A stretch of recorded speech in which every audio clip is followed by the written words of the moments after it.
Hello, welcome to another session of Biblical Explorations with Pastor Paul.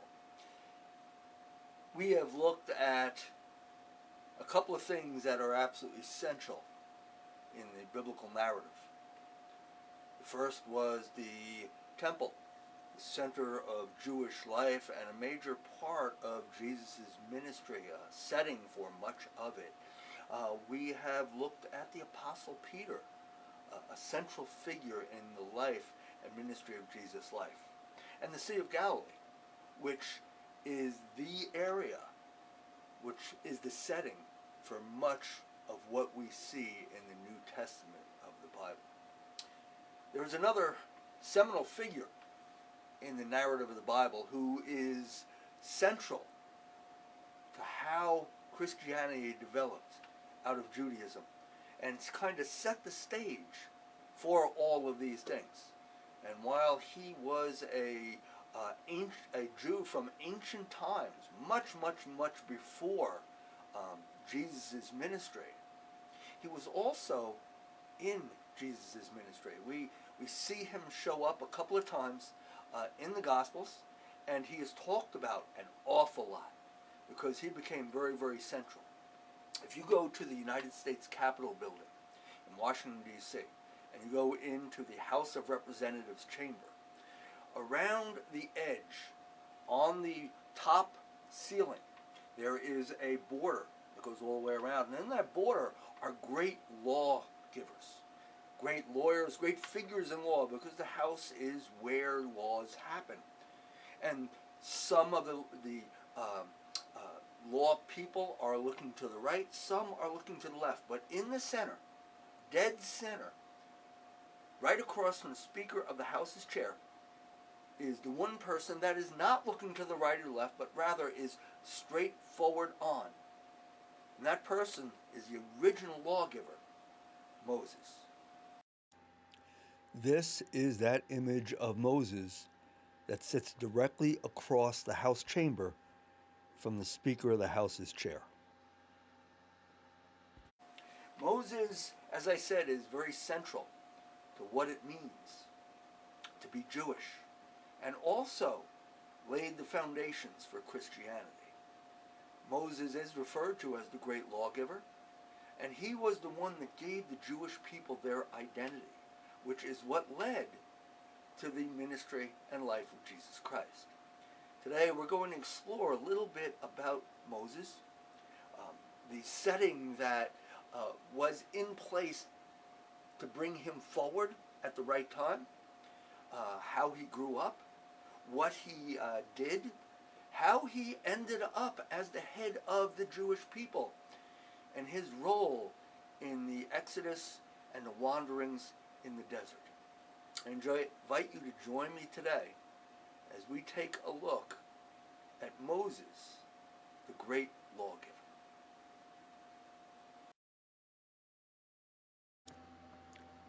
This chart shows the family tree of the sons of Jacob, the tribes of Israel. Jacob, who is also known as Israel, was the son of Isaac, who was the son of Abraham. Jacob had 12 sons: Reuben, Simeon, Issachar, Zebulun, Levi, Judah, Gad, Asher, Dan, Naphtali, Joseph, and Benjamin. And then there were the half-tribes of Manasseh and Ephraim, who were sons of Joseph. This chart also shows the lineage of significant biblical figures, like King David, King Saul, and of course Jesus Christ. It also shows that Moses and his brother Aaron were of the tribe of Levi, which became the priestly tribe in Jewish history. Of course, Joseph became the overseer of Egypt following a famine, where he told Pharaoh how to handle the famine so that the people could be fed. He became second only to Pharaoh in all of Egypt, and brought his brothers and their families to Egypt to live there where there was food during the famine. That Pharaoh died, and a new Pharaoh, who the scriptures tell us did not know Joseph, came to the forefront. And that Pharaoh turned the people into slaves and put hard labor on them. You see, he was worried that if Egypt was attacked, that all of these Hebrews who had multiplied and become a great, great force would join with the enemies and overthrow the Egyptian regime. So he felt that the best way to address that was to make the Hebrews slaves so they could be kept an eye on. Part of what happened there was they kept growing and becoming stronger as a people. And Pharaoh was worried because of that. The more he repressed them, the more they grew, because God was blessing them. But because he was worried, he decreed that that all male children of the Jews, of the Hebrews, I should say, should be killed. He instructed the midwives to kill them.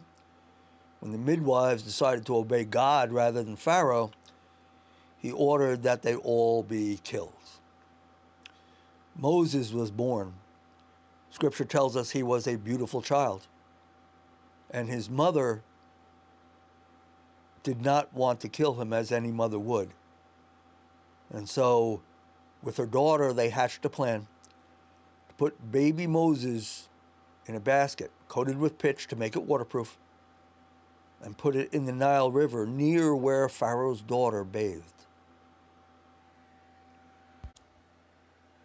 This image depicts Pharaoh's daughter with her servants finding the baby Moses in the basket.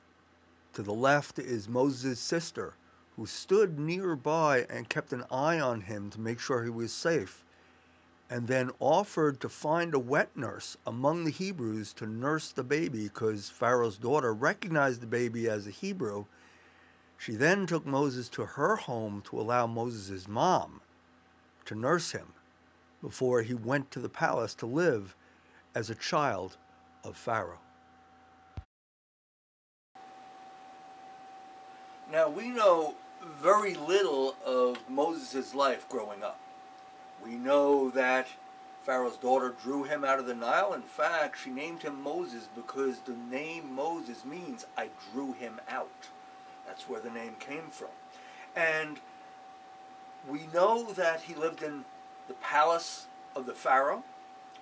So we know that he was likely taught all the knowledge of the Egyptians, which was considerable. When you look at Egyptian situation, the building of the pyramids, aqueducts, water, all these different kinds of things that the Egyptians knew how to do, made papyrus. I mean, there was a massive amount of stuff that the Egyptians knew about how things functioned, how to do things, and how the world works. They had a bizarre idea of gods, but they had a tremendous amount of knowledge. And it is reasonable to assume that Moses, growing up as a son of Pharaoh, would have been taught all of the knowledge of the Egyptians.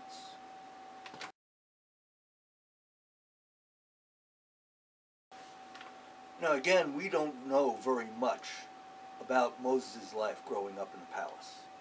We can infer some things, though. We can infer that the next Pharaoh, who came after the Pharaoh whose grandson Moses was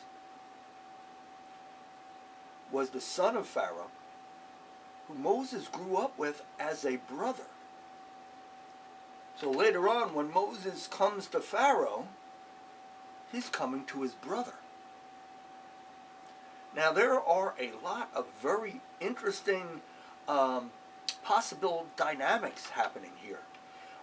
There have been several movies made about Moses, the Ten Commandments, and others. The Prince of Egypt by DreamWorks, the Disney company, was very, very good. And they all handle this differently. They all have a different take on it. That's what the rabbis called midrash. It is going to the text, seeing what's there, and then trying to be as faithful as possible to the text, trying to fill in those blanks. You know, what happened from the time Moses was drawn out of the water of the Nile until he killed the Egyptian and fled into the desert? That's all conjecture, again called midrash. But there are some interesting possibilities. As I said, there were several different versions of the story of Moses done at the movies. This picture shows 5 of them. Left to right, you have Theodore Roberts playing Moses in The Ten Commandments from 1923. Next to that is probably one of the more famous, Charlton Heston, in Cecil B. DeMille's The Ten Commandments, which was made in 1956. Next, we have the depiction of Moses by Ben Kingsley as part of the Bible collection that was made in 1995. And then the next one is the version with from the Prince of Egypt that was made by Disney, and that was done in 1998. And finally, to the far right, Christian Bale in Exodus, Gods and King, 2014. Each one of these movies follows the Bible, but treats things in a different way. A prime example is the parting of the Red Sea. In Cecil B. DeMille's version, where he is a very dramatic director and goes for big impact, Charlton Heston stands up, thrusts out his arms with his staff in one hand, tells the people, "Behold the power of God," and he faces the Red Sea and shoves his arms up in the air, and you see all the water magically go flying up in the air. Whereas in Ben Kingsley's version, Ben Kingsley stands up in front of the seas and holds his arms up, and it gets dark. The wind begins to blow, and then in the morning there is a path through the Red Sea. Genesis or Exodus tells us that the wind blew all night. And so each one takes some liberties with the text, but is generally faithful to the text in a number of different ways. As I mentioned, these movies treat the biblical text and the suppositions differently. This scene is from the Ten Commandments, with Moses as a master builder, son of Pharaoh, and then Yul Brynner, who was to become Pharaoh. They are in front of the Pharaoh, who is off screen to the left behind Yul Brynner. Moses is directing building projects and is being praised by Pharaoh. And you see what perhaps is some sibling rivalry between Moses, Charlton Heston, and Yul Brynner's soon-to-be Pharaoh. This depiction from the Prince of Egypt shows the future Pharaoh and Moses doing a chariot race, playing together essentially among the building projects that are happening in Egypt. And it shows a very buddy-buddy, brother-to-brother relationship. Again, the scriptures don't touch on this, and we don't know if one of these depictions is correct or perhaps neither. But they are interesting conjecture.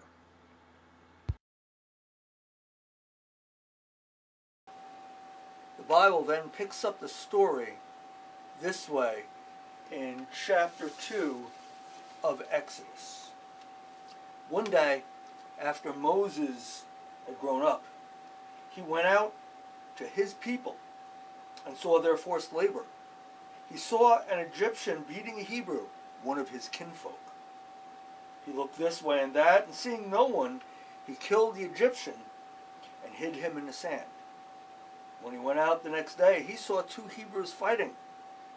And he said to the one who was in the wrong, "Why do you strike your fellow Hebrew?" He answered, "Who made you a ruler and a judge over us? Do you mean to kill me as you killed the Egyptian?" Then Moses was afraid and thought, "Surely this thing is known." When Pharaoh heard of it, he sought to kill Moses, but Moses fled from Pharaoh. This passage makes it apparent that Moses knew he was a Hebrew, and it implies that Pharaoh knew he was a Hebrew as well. So it was known in the palace. His lineage, his heritage was not hidden. These pictures show some artistic supposition as to what that looked like when Moses indeed killed the Egyptian taskmaster who was beating the Hebrew. These images show two possibilities of how Moses killed the Egyptian. The text makes it clear that Moses kind of surveyed the area and looked around to see if anybody was watching him. And when he saw that there was nobody around, he went and killed the Egyptian. The next day, the two Hebrews who were fighting made it plain to him that indeed it was well known, guessing that the Hebrew who he saved went and told about this great thing that happened to him that Moses did for him, and it kind of didn't work out great. Moses flees from Pharaoh and heads out into the wilderness, into the desert. Desert is a very inhospitable place. Water is lacking, plant life is lacking, food is lacking. It's a very rough place to be.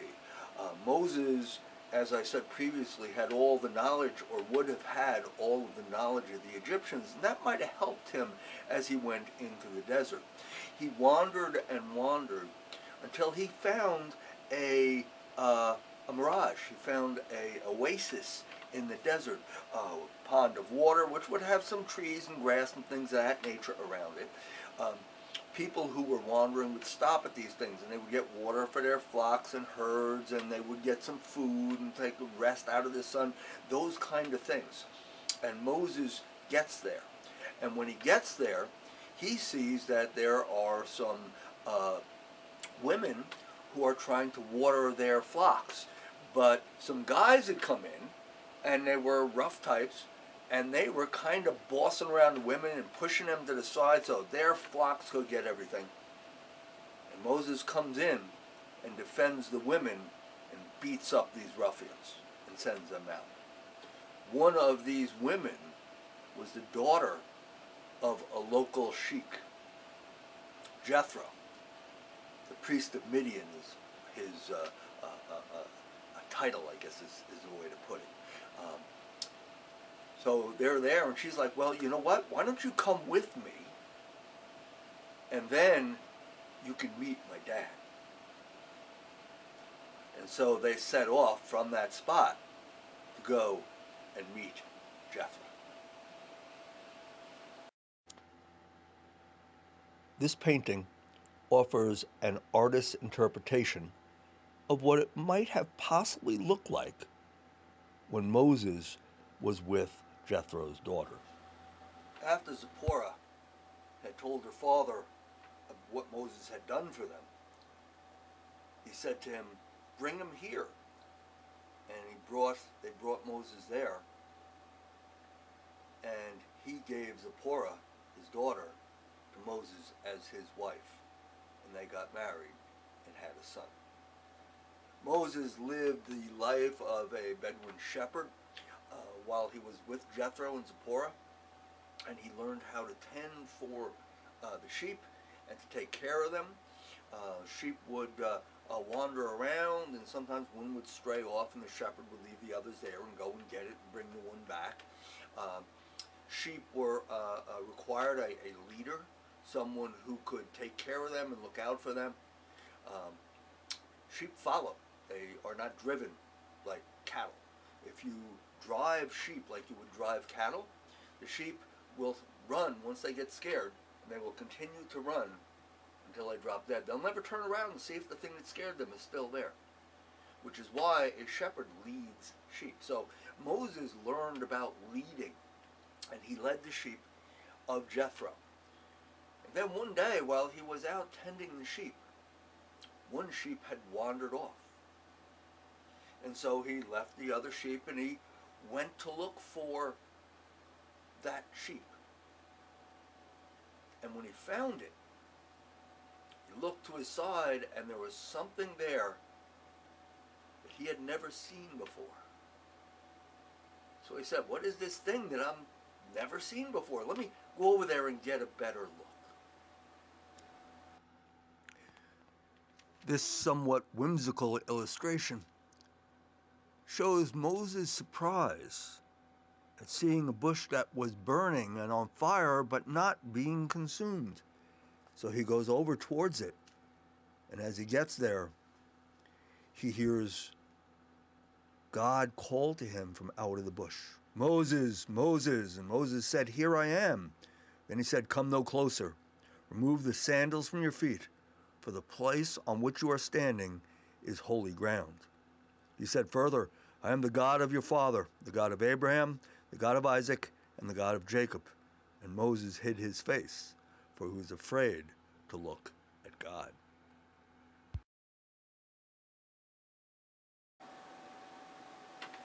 After the initial introduction, God said to Moses, I have heard the cry of my children, the Hebrews in Egypt, and I have seen how they're being abused.